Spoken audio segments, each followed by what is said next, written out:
Kabinet Jokowi masih menunggu kantor transisi terbentuk sebelum memilih para menteri bersama Yusuf Kala. Ditemui di rumahnya di Solo, Jawa Tengah, Jokowi mengaku hingga kini masih belum membuat susunan kabinet menteri untuk pemerintahannya. Selain karena pelantikan akan berlangsung pada 22 Oktober mendatang, juga karena kubu Prabowo yang masih mengajukan gugatan Pilpres ke MK. Mantan wali kota Solo ini juga mengaku belum memiliki gambaran siapa saja yang akan diangkatnya menjadi menteri. Jokowi juga menampik wacana program 100 hari yang biasanya menjadi program unggulan presiden baru. Pak, itu masalah kabinet. Kantor transisinya sudah berjalan, nanti akan ada identifikasi, ada pemetaan persoalan, baru nanti siapa yang ngisi pos-pos itu. Masih lama lah, masih lama. Kita kan masih nunggu MK, ya kan?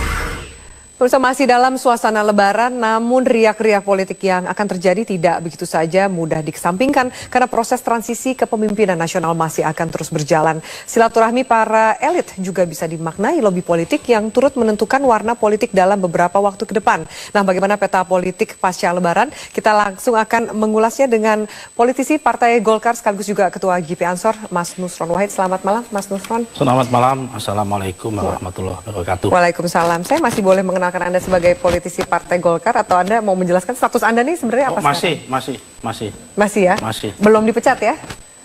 SK-nya sudah terima, tapi masih persoalkan SK itu. Sehingga ya masih. Boleh diperkenalkan sebagai politisi Partai Golkar? Boleh sekali. Oke. Mas Nusron, sebagai politisi, kita lihat memang sekarang kita berada di lebaran hari kedua. Tapi dalam artian momentum politik dan juga transisi kepemimpinan, bagaimana Anda melihat momentum lebaran kali ini? Yang pertama, momentum lebaran ini kan bukan momentum politik, tapi juga bisa mempunyai efek politik. Karena dengan momentum lebaran ini, silaturahmi dan pertemuan antar elit politik itu bisa menjadi lebih gampang, bisa menjadi lebih mudah, bisa lebih tanpa batas-batas.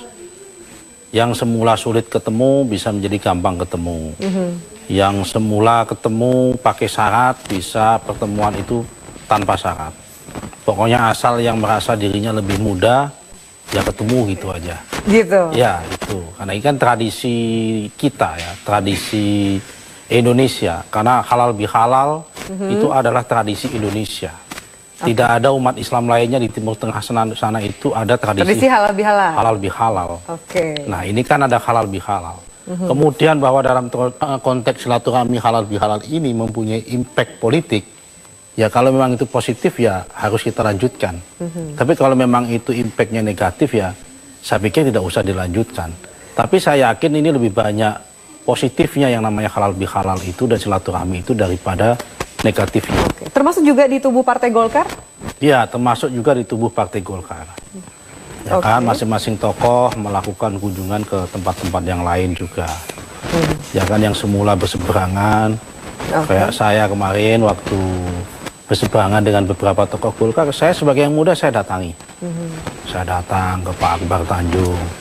Saya datang ke tempat-tempat yang lain. Ke Pak Ical juga datang? Mau datang tutup. Saya telat, sampai sana 6:30 karena terlalu banyak yang kita datangi. Oke. Saya dapat informasinya salah, ternyata beliau jam 3 sampai jam 6. Saya pikir jam 6:30 atau jam 7 malam sampai jam 9:30. Jadi saya salah informasi.